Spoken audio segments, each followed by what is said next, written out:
Apresentar. Pessoal, muito obrigado pela presença, né? Mais um seminário hoje. Agradeço muito o Tiago Silva, da Silva, né? Professor da Unifesp, por aceitar o nosso convite para compartilhar as pesquisas dele com o nosso grupo do Computação Aplicada. Tiago, muito obrigado. Eu vou falar só um pouco sobre você antes de você começar, tá?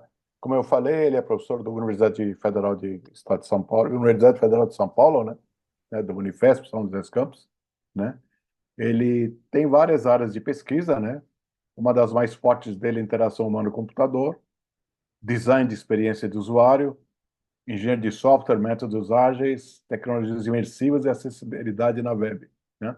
Hoje ele trabalha em ambientes imersivos para cidades inteligentes, né?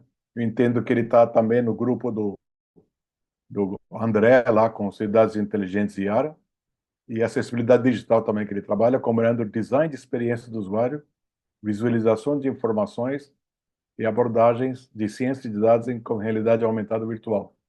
Hoje o assunto é interessante, né? No contexto de cidades inteligentes, ele vai falar de ciência de dados, acho que informação, visualização de informação, user experience design e digital accessibility. Tiago, mais uma vez, muito obrigado por aceitar o convite. Peço desculpas aí, que eu não sabia que você estava enrolado, tá? Mas é isso aí. Obrigado outra vez. O microfone é seu agora. Imagina, Vijay. Eu que agradeço o convite mais uma vez e eu que peço desculpas pela enrolação, né? Não, tranquilo. Então, vamos lá. Bom, mas agora eu tô de volta em São José, tá tudo em casa. Perfeito. Vamos lá. Então, bom, já fui apresentado, né? Não preciso de mais apresentações. Como o Vijay disse, meu nome é Thiago Silva da Silva. Não está errado, é isso mesmo. É Silva da Silva, sempre costumo dizer que não é nenhum problema de digitação aí. E o que eu quero compartilhar um pouquinho, me trocar com vocês, grosso modo, isso aqui é basicamente as pesquisas que eu estou fazendo no momento, tá? Então, assim, é uma maneira de tentar combinar as diferentes frentes que eu estou atuando. Então, é por isso que é o nome de cidades inteligentes, né? Ciência de dados, visualização de informação e de dados, né? Design da experiência do usuário, ou para a experiência do usuário, e acessibilidade digital. E ainda tem um pouco aí de tecnologias imersivas. Bom, assim, só para colocar todo mundo na mesma página, né, não vai ser uma apresentação de técnicas de ciência de dados, de machine learning, não vai ser nada disso. É um apanhado geral como isso é aplicado no projeto, né? Então, o que o Vijay já me apresentou, não preciso de mais apresentações, né? É, então, um pouquinho de contexto, né? Por que essas coisas de cidades inteligentes e como que eu vim parar aí? Meu primeiro, não vou dizer que é o meu primeiro contato, mas minha primeira inserção, né, para atuar no contexto de cidades inteligentes. Sim, eu faço parte do IARA, lá do projeto Professor André, lá do ICMC, né, da USP de São Carlos, mas foi aqui, nesse caso, foi no INCT do professor Fábio Com, do IME-USP, né, que era o Intercity, né, de Internet do Futuro para cidades inteligentes. E nesse contexto, né, desse projeto, o que a gente chama de cidades inteligentes não são aquelas cidades simplesmente cheias de sensores que dá, fornece Wi-Fi para todo mundo, que tem tudo digital, né?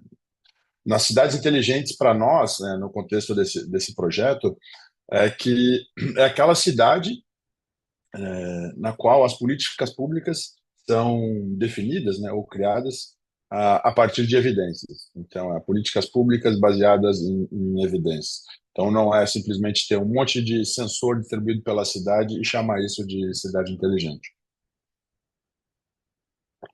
Nesse sentido, a gente trabalha com administração pública, né?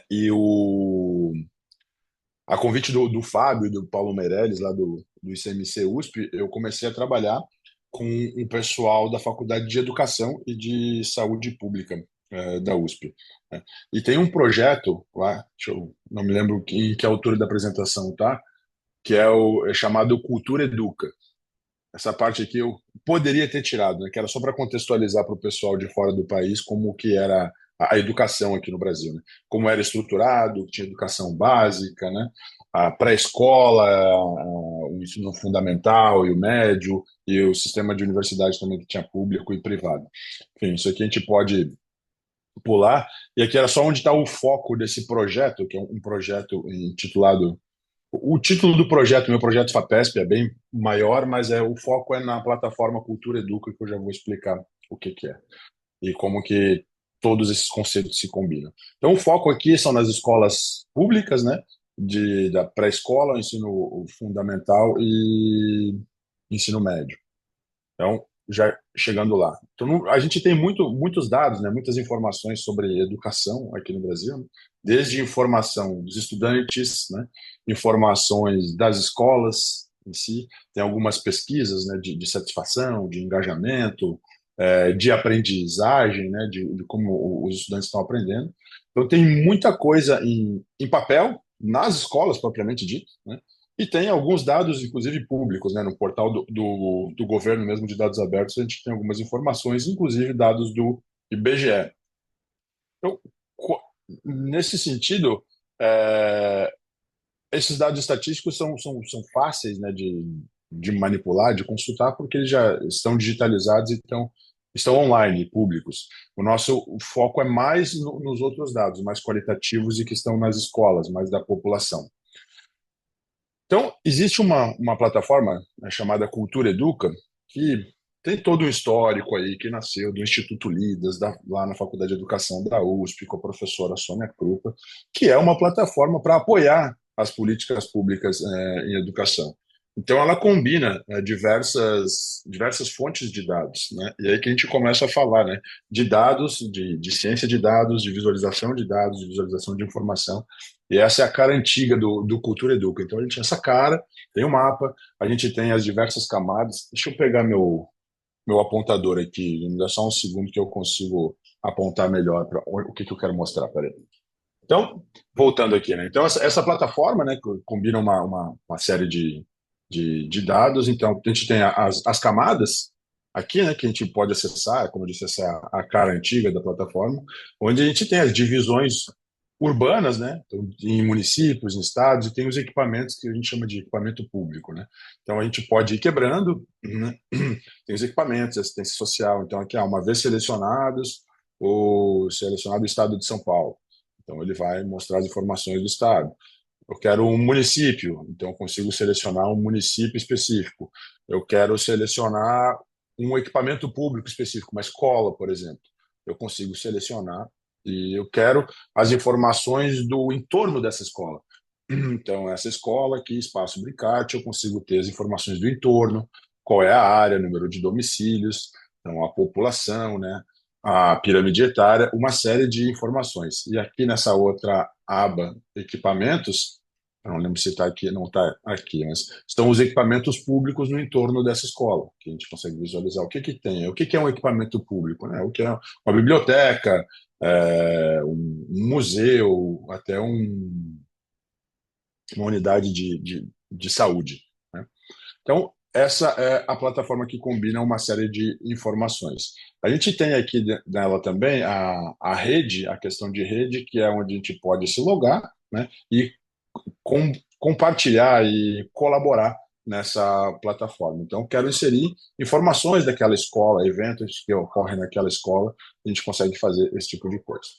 Então, essa é a plataforma, né? E aqui, em termos de, né, tomada de decisão nas cidades inteligentes, a gente trabalha em cima de um conceito de que a gente pode ter o porquê, né, tomar a decisão, né, o que tomar, com base no que, e quem toma esse tipo de decisão. Então, o porquê pode ser no nível operacional, tático e de políticas, né? Aí a gente fala de políticas públicas. Então, um nível operacional, por exemplo, a gente pode ter uma tomada de decisão no sentido de um semáforo inteligente, de acordo com algum sensor instalado com o trânsito, o que está acontecendo. No nível tático, eu posso, então, de acordo com essas informações no trânsito, mudar um horário de uma linha de ônibus, de acordo com essas dados que a gente tem. Ou ainda no nível de políticas públicas, eu posso instalar uma linha nova ou um outro tipo de política a partir dessas informações. E quem toma essas decisões, né?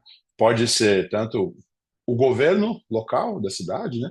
Ou o governo em conjunto com outras instituições. Aqui em São José dos Campos, se a gente for pegar mesmo, a gente pode ter o Parque Tecnológico, tem diversas instituições lá, tem o próprio CSI, né? O Centro de Segurança lá da Prefeitura também. Então, alguns agentes inteligentes, né? Usando inteligência artificial e o próprio cidadão, né? Em colaboração. Esses são quem, né? Que poderia participar dessa tomada de decisão.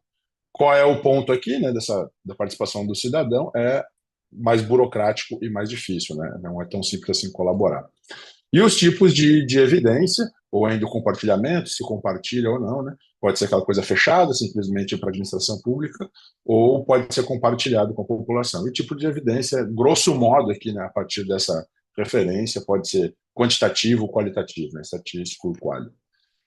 No nosso caso, né, a gente quer atuar nessa plataforma num nível de política, né, política pública educacional. Então, como isso? O que isso quer dizer? Bom, olhando para os dados da escola e do entorno daquela escola, inclusive combinando com dados de saúde pública, a gente pode ter um entendimento de que os estudantes daquela escola, por exemplo, estão passando alguma necessidade, tem problema de saúde, combinando esses dados, e pode mudar o lanche daquela escola, por exemplo, o almoço, né?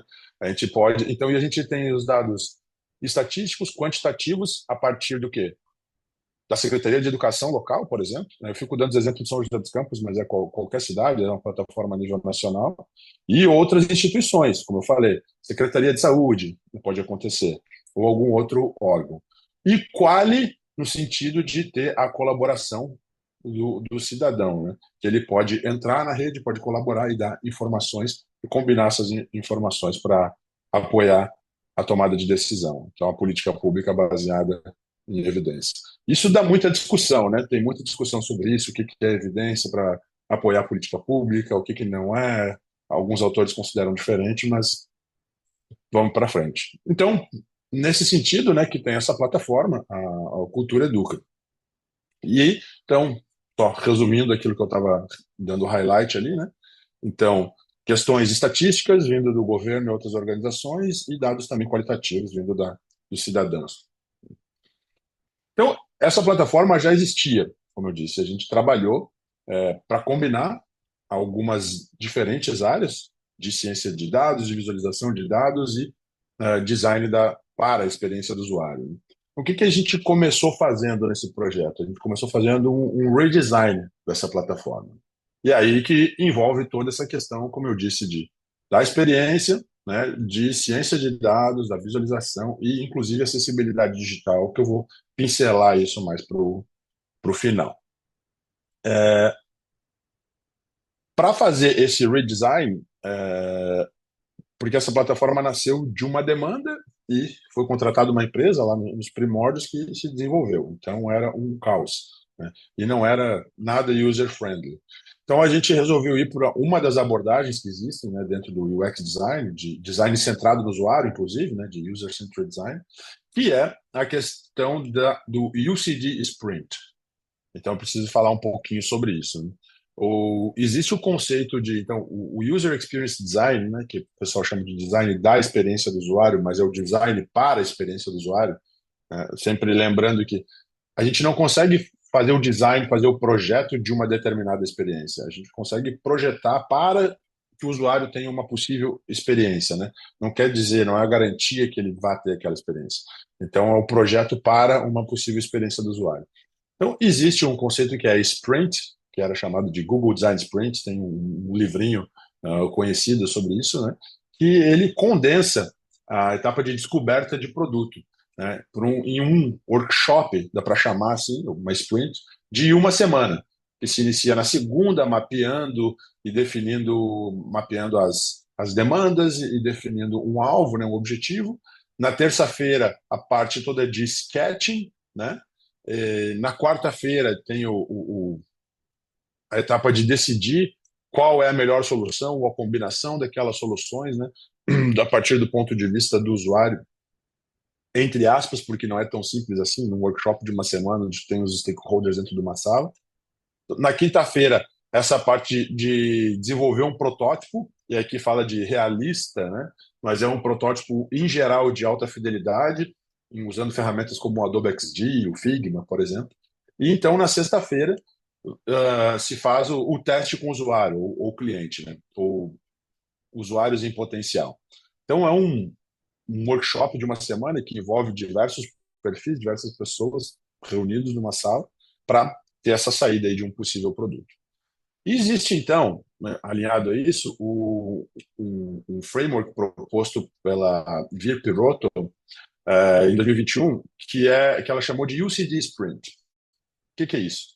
É a combinação do User-Centered Design, né, do design centrado no usuário, com a Sprint, lá do Google Design Sprint. Então, o processo de design centrado no usuário, para quem não conhece, não é um processo assim, que tem X dias e ele vai acontecer. É um processo que tem as etapas de definir a visão, de fazer pesquisa com o usuário, então a parte de sketching, de ideação, prototipação e avaliação, né? Ou teste com o usuário, pode ser. Então, ela tentou condensar, combinando o UCD, o User Centered Design, com o Sprint. Então, ficou montado aí como em 2 semanas, combinando aqui algumas atividades do User Centered Design, como, por exemplo, algumas introduções e as visões, né, no primeiro dia da primeira semana. Aí, na terça-feira, User Research, né, fazer grupos focais, entrevistas e analisar os resultados. Aí, mais um adendo aqui, né?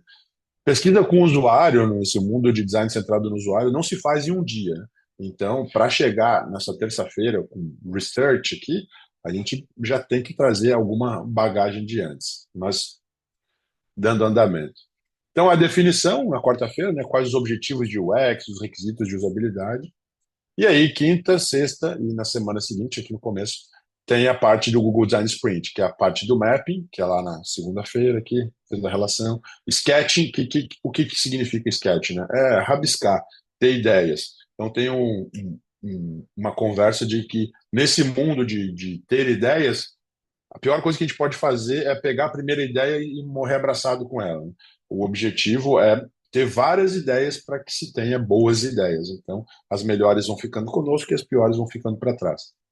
Então, tem a parte de decisão do que vai ser priorizado, storyboard, prototipação. E aqui é a combinação de sprint com user-centered design, né? Teste com o usuário, uma segunda avaliação dos protótipos e apresentações para fazer o fechamento. O que a gente fez, então, né? Contando o que significa tudo isso, a gente aplicou esse design, user-centered design sprint, no contexto do projeto. Então, aqui tem algumas fotos de um workshop, né, que a gente rodou lá na USP, para exatamente tentando seguir o UCD Sprint, só que um pouco adaptado, porque a gente não tinha essas 2 semanas com todo mundo dentro de uma sala. Então, tivemos algumas adaptações e redução de tempo, inclusive.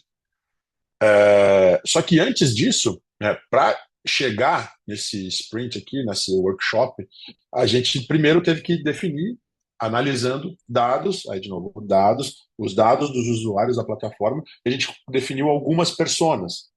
Eu não vou lembrar de cabeça agora, mas eram personas como, por exemplo, um agente público, alguém que é um agente daquela escola, um administrador da escola, um diretor da escola, por exemplo, um gestor público como um secretário de educação da cidade, né? E também o estudante da escola. Se não me engano, eram as 4 pessoas, eu não lembro os nomes, porque personas são diferentes de perfis. Mas, enfim, a gente definiu, e a partir dos dados da plataforma que a gente definiu, a gente também convidou algumas pessoas, né, que seriam chave, representantes, que representassem essas pessoas para participar do workshop. E assim a gente conseguiria atender todos os perfis de usuários da plataforma para redesenhar a plataforma do ponto de vista do usuário de verdade, e não daquela demanda de que o cliente é quem paga, o usuário é quem usa, né? Não, então, o que a gente queria ter o usuário final, de fato, da plataforma participando do workshop.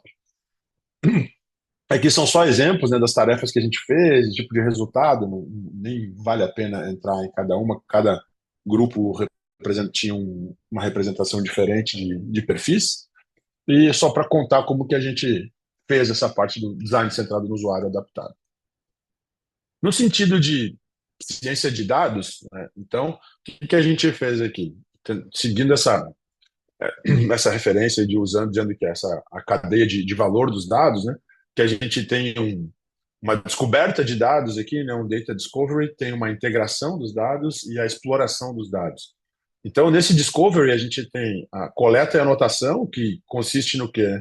Em criar, então, um inventário de dados e repositórios de dados, origem, preparar, né, que é manipular esses dados, então, organizar para que eles possam ser acessados. Tem a segunda fase, que é de integração, então, ter uma representação comum dos dados, para que a gente possa acessar de diferentes fontes, inclusive tendo APIs aqui. E a última etapa de exploração de dados, de análise, visualização e a tomada de decisão. Então, a análise dos dados integrados, né, como que a gente analisa isso, sempre do ponto de vista do nosso usuário aqui, ou dos usuários, porque temos perfis diferentes. Visualização, né, então, como que eu visualizo, como que eu enxergo esses dados, e a tomada de decisão, né, que aí, a partir daqueles dados e daquelas informações recebidas, o profissional, o usuário pode tomar a decisão. No projeto, no nosso projeto, a gente considera que ficou separado em, acho que dá para ver aqui no contraste, né? Um data lake, que fica com essa parte de discovery e de integração, né? E um web map service, que é para a área de exploração dos dados, né? Eu não vou saber detalhes arquiteturais técnicos aqui, mas ficou organizado. Eu tenho uns slides mais no final para quem tiver alguma dúvida. Então, lembrando que isso aqui também é um projeto regular FAPESP, tá? Então, assim, a gente gastou muito, muito tempo nessa parte de descoberta, tratamento e integração de dados, muito mais do que a gente imaginava, né, no projeto. E a parte que ficou prejudicada, que era uma das partes que a gente achava que ia ser o maior benefício, né, o maior ganho do projeto, é a parte de visualização, de exploração desses dados. Que quando a gente assumiu o projeto, né, o Cultura Educa, por isso que a gente acabou refazendo todo ele.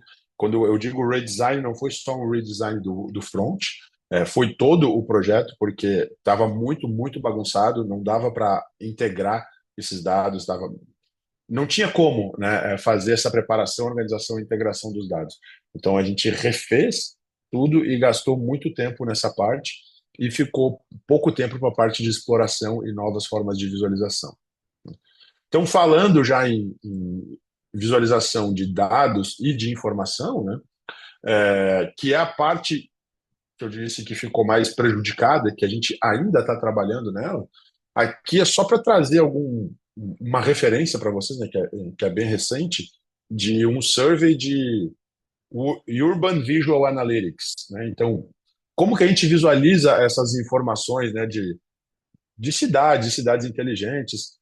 Eu já falo um pouquinho mais de pesquisas que a gente tem sobre isso, onde que alunos estão trabalhando. Então, essa referência, por exemplo, traz uma tabela desse mapeamento que, quando eu tenho dados espaciais, que tipos de visualização eu posso ter? Há pontos no mapa, linhas no mapa? Qual é o uso principal disso? Bom, pontos no mapa, na visualização espacial, me mostra distribuição. Né? Linhas no mapa me mostra distribuição, movimento ou influência. E aqui as referências. Então, eu quis trazer isso porque esse artigo foi muito, muito útil para a gente. Principalmente quando a gente fala da plataforma, nesse caso que foi 2D. Então, também tem visualização temporal. Tem uma linha do tempo. O que ele mais me permite? Né? Mostrar as funcionalidades, as features, né? no, temporalmente. E outras propriedades aqui, gráfico de barra, o que mostra e quais as referências disso. Então, esse artigo nos ajudou bastante. Aqui são os screenshots também do artigo que traz ali, para visualização espacial, né, alguns exemplos. Então, eu tenho pontos no mapa, ou eu tenho as linhas no mapa, né, ou eu tenho mapas de calor. Então, diferentes tipos de informação nos demanda diferentes formas de visualização para facilitar a compreensão. Uma coisa que eu sempre friso, né, é que sempre centrado no usuário, pelo menos assim que a gente trabalha, sempre do ponto de vista do usuário. Mas eu entendo melhor esse gráfico de linha do que esse gráfico de calor. Eu entendo melhor não resolve. A gente precisa saber o que o nosso usuário, o nosso público-alvo, compreende melhor. Né?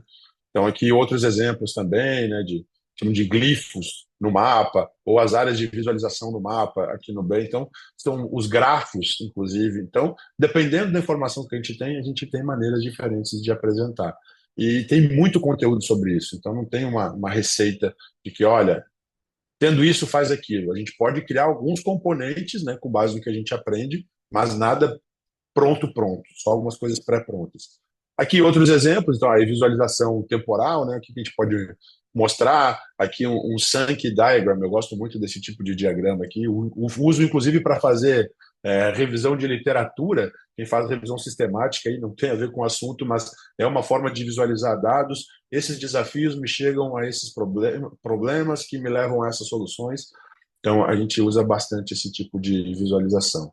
Então, tem muitas formas de visualização. Aqui, fluxo, esse tipo de fluxo aqui, você deve estar acostumado a ver agora nas enchentes que teve lá no Rio Grande do Sul.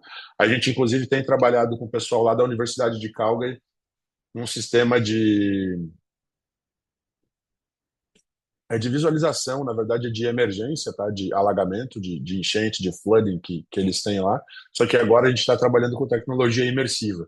Então, como que eu posso simular um alagamento na cidade usando tecnologia imersiva? O que que é isso? No óculos de realidade virtual, por exemplo, né? Como que eu posso enxergar isso acontecendo aqui? Que eu posso simular? Simula algumas questões de gêmeos digitais, inclusive. Aqui outras propriedades, então, né, só um gráfico de linha, algumas outras formas de visualização de dados. Então, assim, quem quiser trabalhar com isso, com visualização de dados, de informação, recomendo muito a leitura desse artigo e até fazer um snowballing aí. Então, o que a gente tinha de questão na plataforma Cultura Educa, além da visualização? Muitos dados heterogêneos e não integrados, então tinha várias bases, bases censitárias, bases das escolas, bases da saúde, então cada uma num formato nada integrado, né? A gente tinha problema com a área dos dados do censo, então normalmente ele pega a área, eu não lembro agora se é 3 ou 5 quilômetros dos arredores, e às vezes o recorte na cidade ele é feito equivocadamente, porque pega essa distância. A gente até teve uma conversa sobre isso com a Secretaria de Educação aqui de São José dos Campos, que às vezes a pessoa mora bem na borda daquela área e acaba tendo que estudar numa escola mais longe do que uma logo do outro lado, porque está muito perto da borda. Então, qual é o objetivo disso, né? O que a gente tentou fazer com isso? Não pegar simplesmente a área do censo, aquela área censitária, e fazer o contorno. A gente pegar a área e permitir que o usuário diga, bom, deixa eu ver nos 3 quilômetros, nos 5 quilômetros, qual o raio daqui onde eu estou, o que tem de equipamento público e onde eu posso chegar, né? Então, por isso que a gente fala aqui. No nosso caso, agora, nessa segunda versão, a gente permite que o usuário faça essa seleção dos arredores, né? E melhores visualizações das informações que a gente espera que consiga fazer isso. Ainda está em andamento essa parte. Aqui é só um GIF para mostrar, porque, na verdade, é só mostrar assim, algumas coisas para chegar nisso aqui, nessa integração de dados, um monte de atributo, um monte de base de dados, deu muito trabalho, a gente gastou muito tempo. Então, aqui é só um exemplo, de novo, né, de como que estava a plataforma e como que ela está ficando. Então, aqui só tinha um ponto, né, da escola e a gente tinha algumas informações ali nos arredores.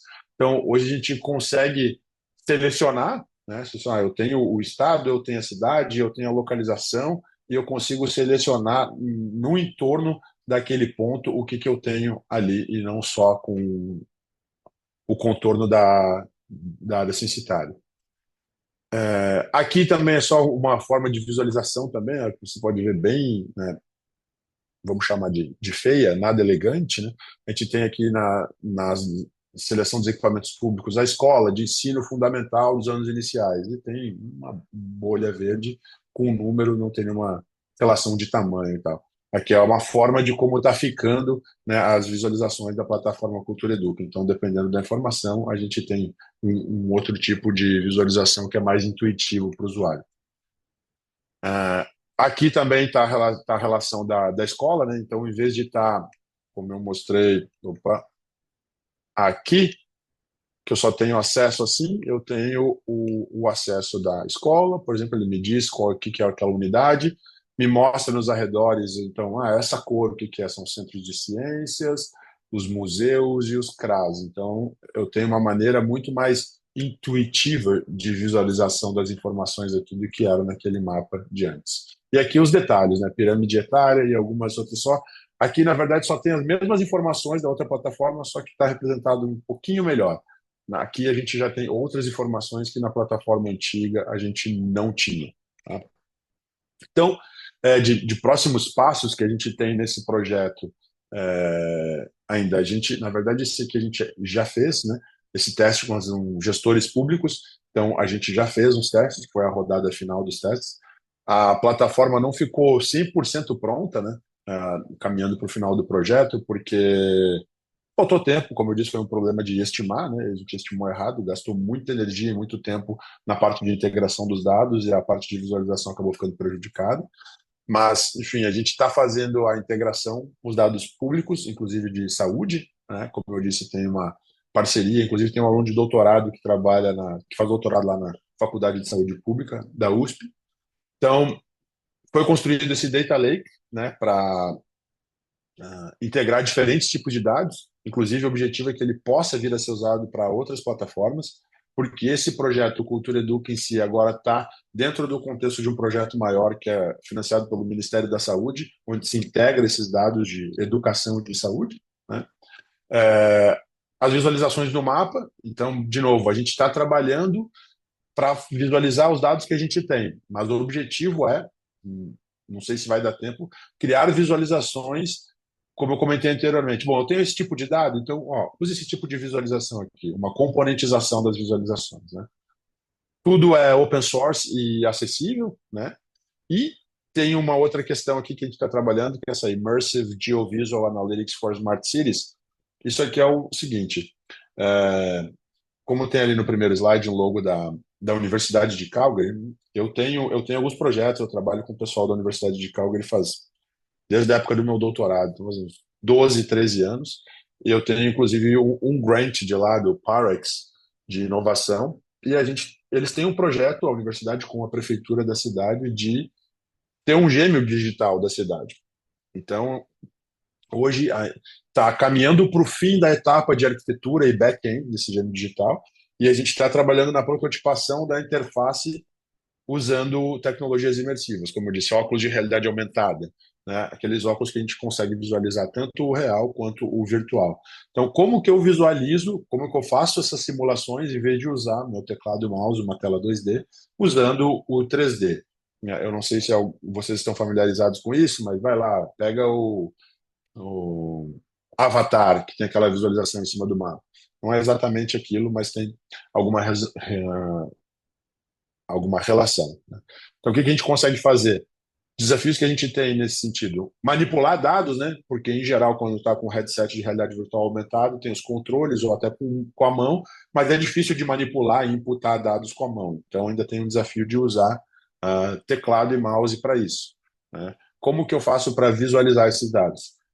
O terceiro eixo, né, a terceira dimensão, me permite alguns tipos de visualização, tornar algumas coisas mais intuitivas, né, para o usuário, que no 2D precisa um pouco mais de esforço cognitivo para interpretar aquelas informações. Então, hoje, a gente está trabalhando nisso com a Universidade e a Prefeitura de Calgary, criando uma interface para esse projeto de gêmeos digitais nas cidades inteligentes de lá. Claro, quando a gente fala de gêmeo digital, combina muita coisa, né? Inclusive dado, né? Integração de dado e visualização de dado. Aí que caminhando para o fim da apresentação, né, já, e aí a gente pode conversar, se tiverem perguntas e dúvidas, o que tem de acessibilidade digital, né? Acessibilidade é um conceito que está bem em alta, pelo menos eu acho que está em alta, né? Porque eu estou trabalhando direto com isso. Existe acessibilidade arquitetônica, que todo mundo já conhece, já ouviu falar, e existe acessibilidade digital também, acessibilidade web. Isso é uma lei, tá? Então, só para dar um pouquinho de contexto, existe a Lei Brasileira de Inclusão, desde 2015, e o artigo 63 dessa lei diz que todos os sites do serviço público ou de qualquer empresa que tenha sede no Brasil ou representação no Brasil precisam ser acessíveis, né? No passado, em 2004, tinha um decreto que dizia que todos os sites do Poder Público Federal deveriam ser acessíveis. A LBI diz que todos os sites têm que ser acessíveis. Então, aí o que é ser acessível? É o site permitir que qualquer pessoa acesse. Então, vou dar um exemplo que é muito comum. Uma pessoa cega, como que ela utiliza o teu site na web? Muito provavelmente ela vai usar um leitor de tela, né, que é uma ferramenta que vai lendo onde está o foco do mouse, que a gente vai navegando pelo tab, e vai falando para a pessoa, ela vai ouvindo, vai dizer, cabeçalho, Digital Accessibility, opção de menu, Web Accessibility, e ele vai lendo. Só que se o teu código estiver bagunçado, o leitor de tela vai se perder, o usuário não consegue usar. Né? Um outro exemplo clássico é toda imagem tem que ter um atributo alt, né, na internet, porque quando passa o foco do teclado em cima da imagem, ele tem que o usuário não enxerga, então ele não sabe o que é. Então, um verificador, ele varre o teu site e vai dizer, olha, essa imagem aqui não tem um atributo alt. Então, a gente tem que inserir um atributo alt ali. Um atributo alt é o quê? É o texto alternativo, que diga assim, olha, imagem constando uma pessoa utilizando um tablet e também uma pessoa utilizando um andador, etc, etc, etc, representando a acessibilidade, que beneficia a todos. Seria um texto alternativo para essa imagem. Então, hoje, algumas ferramentas conseguem varrer um código HTML e saber se tem um alt ou não. Muita gente pega e faz o quê? Bom, eu vou cumprir esse requisito de acessibilidade. Vai lá e põe o texto alternativo, imagem. Aí, quando o leitor de tela vai ler aquela imagem, ele vai dizer assim para o usuário: imagem, imagem. Coitado do usuário que não enxerga, ele não vai fazer a mínima ideia do que significa aquela imagem. Então, a gente está tentando aplicar algumas questões de LLM para gerar texto alternativo automaticamente para imagens que não tem. Enfim, isso é um contexto de acessibilidade web, né, acessibilidade digital, mas voltando lá para a legislação, tá? Então, o artigo 63 diz que todos os sites têm que ser acessíveis. Ah, Thiago, mas eu não ouço barulho sobre isso, não vejo ninguém falando na internet, no jornal, governo. Por quê? Porque não existe regulamentação, né? Não existe um padrão. Diz assim, ó, não é que tem que ser acessíveis, os sites devem ser acessíveis de acordo com diretrizes internacionais de acessibilidade.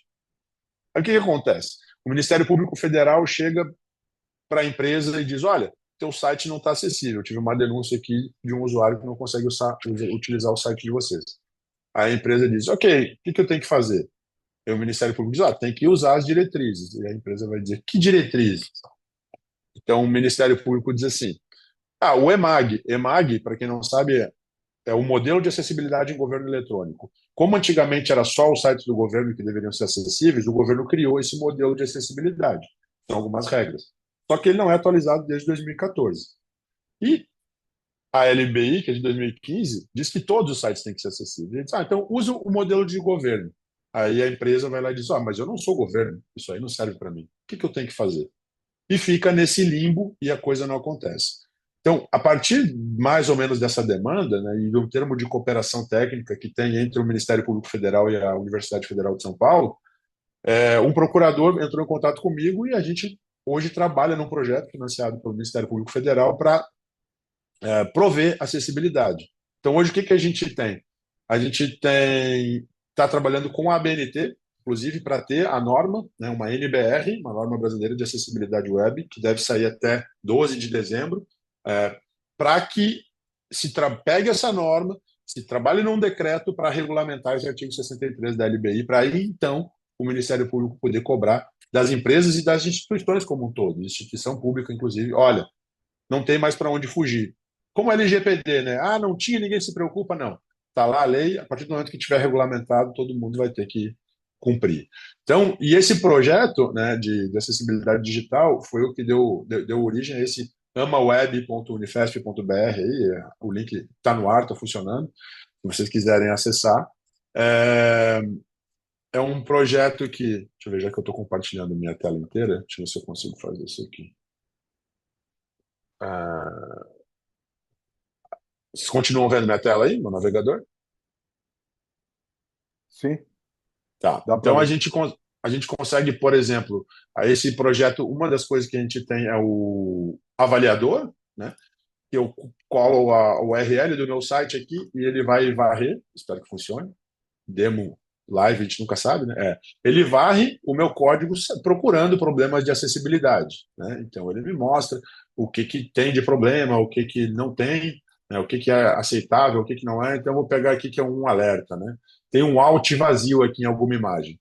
E aí, um verificador ele tem que mostrar o que que tem. Então, existe aqui a WCAG, que são as diretrizes internacionais, e também nos leva para o que a gente está chamando de MBA, o Manual Brasileiro de Acessibilidade, que também está dentro do nosso projeto, que é o quê? Ele ensina o usuário como fazer. Bom, conteúdo não textual, então tem uma explicação, né, das diretrizes internacionais e tem uma explicação em linguagem mais simples, inclusive exemplos. Como que eu faço, então, para criar uma alternativa textual para essa imagem? Tem a imagem, tem um exemplo e tem, inclusive, um código ensinando como é que faz. Então, isso é parte do projeto. E a gente tem ainda a parte do observatório, que essa aqui é a parte que a gente ainda não focou, que a gente monitora alguns sites, de novo, a pedido do Ministério Público Federal, para saber se eles estão acessíveis ou não. Porque eles querem verificar. Porque uma coisa é assim, dizer, olha, eu tenho uma ação civil pública aqui dizendo que o site do INPE não está acessível. Aí o INPE faz todo um trabalho lá e deixa o site acessível. Aí na semana seguinte tem uma atualização do site, ele volta a ficar inacessível, né? Então, a gente está trabalhando até uma questão de política, de novo, de política pública e conversando com o governo, porque eles querem usar o nosso verificador para isso e querem também definir políticas públicas. Como que a gente vai fazer? Vai pedir uma declaração de acessibilidade, vai dar um selo se o site está acessível, com que frequência esse sistema tem que ser avaliado para saber se está acessível ou não, né?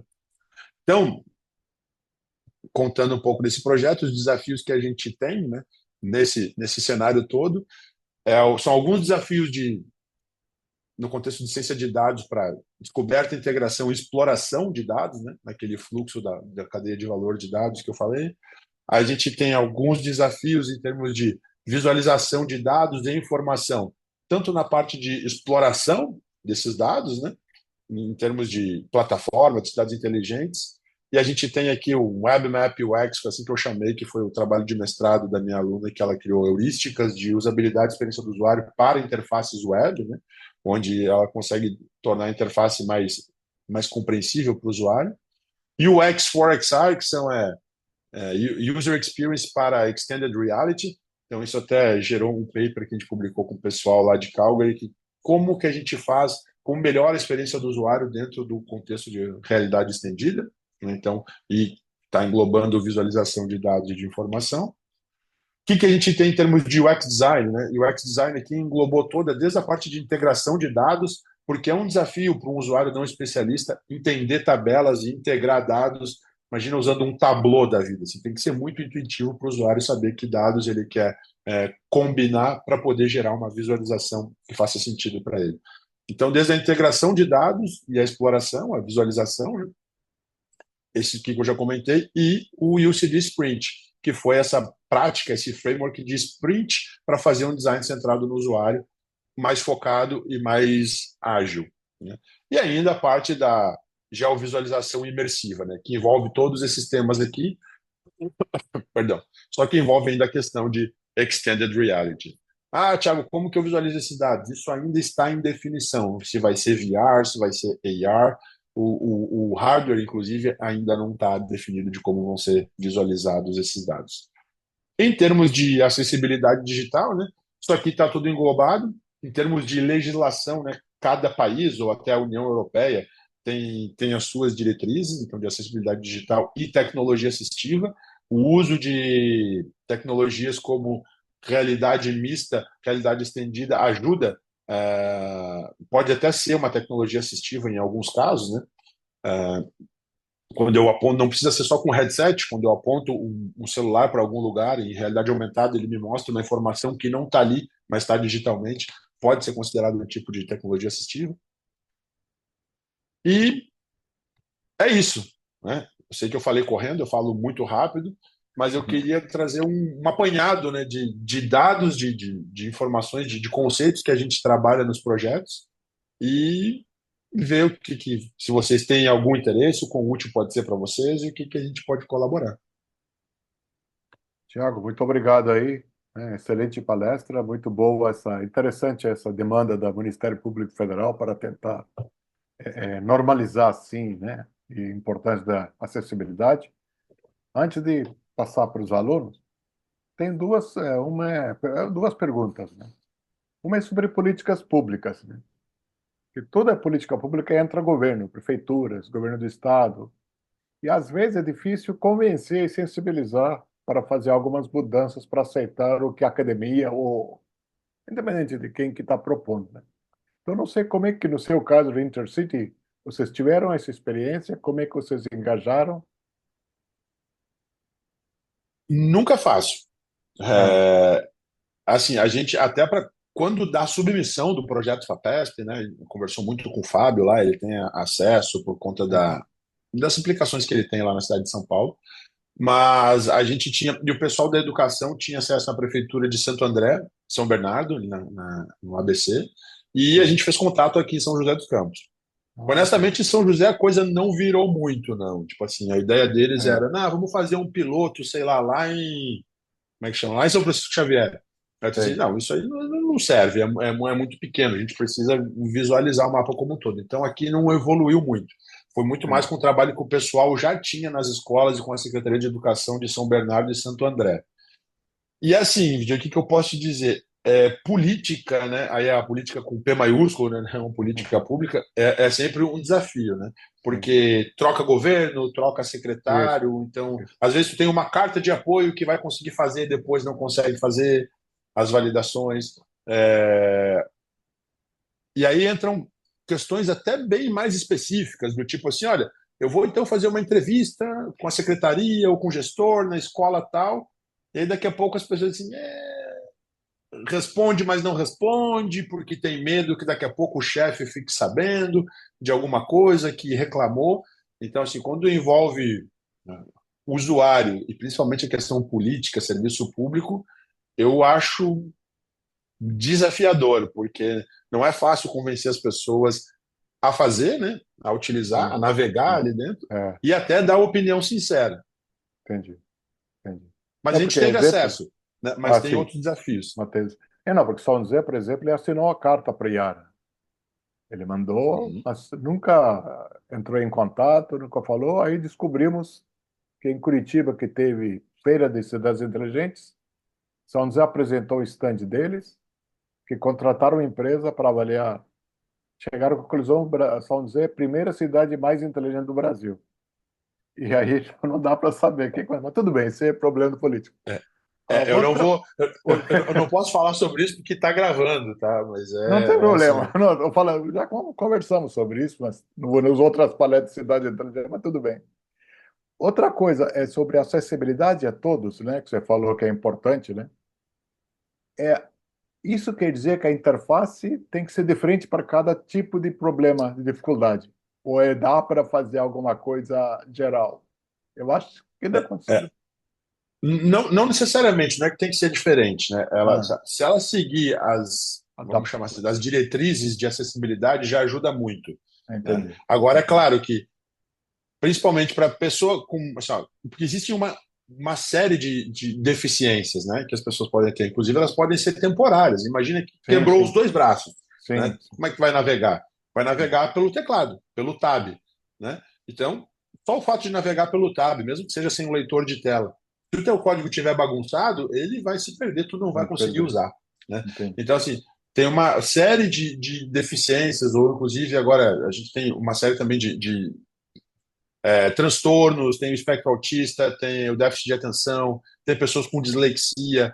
Então, tem muita coisa que a gente tem que levar em consideração. E não tem uma cartilha assim do que fazer para cada coisa. Agora, seguindo as diretrizes de acessibilidade na web, já ajuda muito. Né? Inclusive, tem algumas alternativas. Pessoa que não enxerga, ok, vai ver pelo leitor de tela. Pessoa que não escuta, dependendo do estímulo, de como está a interface, tem aquele Velibras, que você já deve ter visto, que é o avatarzinho, o que também tem muitos problemas, tá? Muitas críticas, porque não é uma solução para tudo, porque a linguagem brasileira de sinais ela envolve muito expressão facial, outras Ah, expressões, um glossário, dependendo do assunto que a gente for falar, não existe ainda um termo em Libras, então ele tem que ser criado. Então, quando às vezes tu tem um bonequinho ali, um avatar, que não é um humano, pode se perder muita coisa. Já evoluiu muito, mas ainda tem muito a ser feito. Então, eu não te diria assim que tem que ser uma interface para cada diferente. tipo. Não, Entendi. não precisa, mas Tá, seguindo alguns padrões já ajuda bastante. tá legal. Obrigado. Pessoal, agora, por conta de vocês aí, as perguntas. Deixa eu ver se Vamos tem ver um aqui, tem aqui, chat muito aqui. interessante. Tem um César Costa. Ele queria perguntar se pode explicar melhor como fazer a integração das localizações que estariam em alerta de alagamento. Opa, peraí, já mudou aqui. Tiago. Explicar melhor como fazer a integração das localizações de alerta de alagamento e inundação, por exemplo, que você falou da catástrofe do Rio Grande do Sul. Não faço. Quem foi mesmo? César. Não faço César. ideia, César. Isso aí está sendo feito no momento. A minha aluna de doutorado, a Juliana, ela está lá em Calgary no momento, no Canadá, na Universidade de Calgary, e está trabalhando com o pessoal do laboratório do professor Frank, da prefeitura, e um pessoal do departamento de. Não me lembro o nome, tá? Mas é alguma coisa com hidrologia. Eles têm vários modelos de simulação, inclusive de enchente, com base em enchentes que já tiveram no passado, e fazem essas simulações de acordo com o volume de água. Lá ainda tem a questão de uma outra questão climática da neve e o quanto esquenta no verão, né? Que aí derrete mais rápido a neve das montanhas e enche o rio e alaga mais ou menos. Então, eu não sei te dizer, César. Se tu quiser me mandar um e-mail, eu te coloco em contato com a Juliana, que está lá. Acho que ela tem competência para te responder. Aí eu tenho uma pergunta do Hércules. Se vocês usaram no seu sistema de acessibilidade experiência de usuário que Eu vocês não- desenvolveram. Onde é que está a pergunta dele? O que, É que logo ele depois quer do baixo dizer? do César. Como considerar a experiência do usuário no sistema de acessibilidade para você? Ah, sim, tá, Isso. entendi. Se a gente usou alguma coisa de design centrado no usuário, de experiência do usuário, sim. O que a gente fez? A gente fez alguns testes com o usuário, com pessoas, tanto não especialistas quanto pessoas que não tinham deficiência, né? Testes de usabilidade mesmo, de uso. Deu algumas tarefas, pediu para o usuário fazer, quanto pediu para algumas pessoas com deficiências, inclusive temos pessoas com deficiência no nosso projeto, utilizarem a plataforma para ver se eles conseguiriam utilizar. Porque, assim, uma coisa que eu acho que eu não comentei, Arcos, é que uma ferramenta que varre o código, por exemplo, como a gente tem ali, ela pega alguns problemas de acessibilidade, tá? De acordo com se a gente for pegar os critérios da WCAG, né, que é Web Content Accessibility Guidelines, eles uma avaliação automatizada pega em torno de 50% dos critérios de acessibilidade. Os outros 50% só uma avaliação manual. Aí, como eu disse, como é que eu sei se o out dessa imagem é intuitivo? Né? E se eu tenho um iframe, por exemplo, dentro da página? Então, a gente pediu também para pessoas com deficiência utilizarem e acessarem para ver se seria acessível do ponto de vista deles. Então, assim, não é perfeito, né? Nenhum sistema mas a gente diria que está num nível aceitável de usabilidade e acessibilidade. Ok. Bom, Lourenço tem uma pergunta, não sei se você já respondeu, você falou do V-Libras, mas ele perguntou, já que tem obrigatoriedade entre acessibilidade, como fica a questão de Libras? Se existem recomendações específicas para implementar? Não existe nada específico. Deixa eu ver aqui, o Lourenço, né? Não tem nada Lourenço. específico de dizer, ó, tem que usar isso, né? Existem Hum. algumas, como eu disse, essas diretrizes internacionais que dizem, olha, o conteúdo tem que ter uma forma de acesso para pessoas com deficiência auditiva ou para usuários surdos, por exemplo, né? Tem que ter alguma forma alternativa. Ele não vai dizer, usa o Velibras, usa esse, usa aquilo. Então, tem que ter algum tipo de acesso. Ou então, coisas como todo vídeo tem que ter uma audiodescrição, né? Tem que ter uma legenda. E aí tem até lá no manual aquele que ainda está em desenvolvimento, não está pronto ainda. Só para você saber aquela hora que eu mostrei ali, tem um problema de acessibilidade. Ele linkou lá para o Manual Brasileiro de Acessibilidade, onde ele tem um exemplo, um código, mostra como fazer. Aquilo ali é para ser usado como um material de apoio da NBR, da norma da ABNT, porque a norma vai ser, olha, tem que ter isso aqui. Aí vai vir e tem um checklist lá, dizendo se cumpriu, não cumpriu, cumpriu, não cumpriu, para facilitar a avaliação, né? E o Manual Brasileiro de Acessibilidade, que está com esse nome por enquanto, é justamente para apoiar, porque tem muita gente que não faz ideia. Tá, mas e como que eu torno isso acessível? Então, bom, uma imagem torna assim. Como que eu gero uma legenda para o meu vídeo? Faz assim. Está nesse manual que a gente está desenvolvendo. Mas o que eu ia dizer é que os níveis de. Porque tem problemas de nível A, duplo A e triplo A, né, de acessibilidade, seguindo as diretrizes internacionais. É, essa parte de regulamentação vai ficar dentro do decreto. Ele vai dizer: olha, a norma a ser seguida é essa. E aí o decreto vai dizer: para ser considerado acessível, tem que ter esse nível e esse nível, por exemplo, das diretrizes. Ou ainda, o governo de Portugal, para ter ideia, eles usam uma declaração de acessibilidade, eles dão um selo de acessibilidade. É aquilo que eu falei. Imagina que o INPE diz assim: olha, meu site está acessível. Então ele tem que preencher uma declaração, dizer que está acessível, que métodos ele utilizou para dizer que está acessível. Aí chega no órgão do governo e o órgão verifica e diz: bom, de fato está acessível. Aí aquilo vale por 6 meses. Porque, como eu Ah, disse, no dia seguinte pode ter um hot site e pode deixar de ser ah, acessível, né? Então tem que ter um monitoramento contínuo. E nesse sentido que a gente criou aquele aba do observatório ali.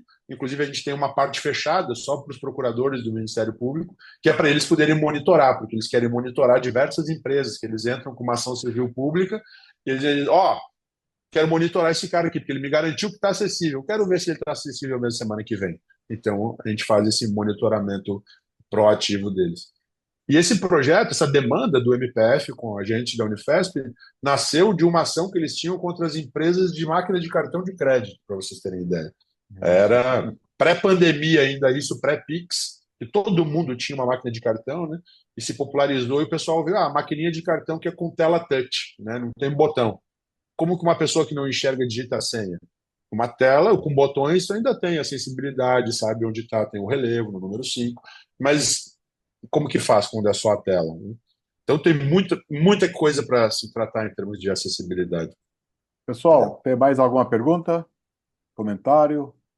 Tiago, muito obrigado de novo. Espero contar com você próximas vezes. E quem sabe ano que vem pode ser até presencial, né? A gente está com Imagina, esses. DJ, Agradeço eu que muito. agradeço, eu que agradeço. Eu espero na próxima aí trazer coisa diferente desses resultados aqui, Não, sem avanços que a dúvida, é gente exatamente, teve e evolução. Isso é trazer outras coisas. interessante. Interessante. É. E tá aí meu contato, né? Quem tiver interesse, Tá, quiser perfeito, colaborar ou quiser mais perfeito. informação, fica à vontade para me escrever e a gente conversa. Tranquilo isso aí. Pessoal, muito obrigado.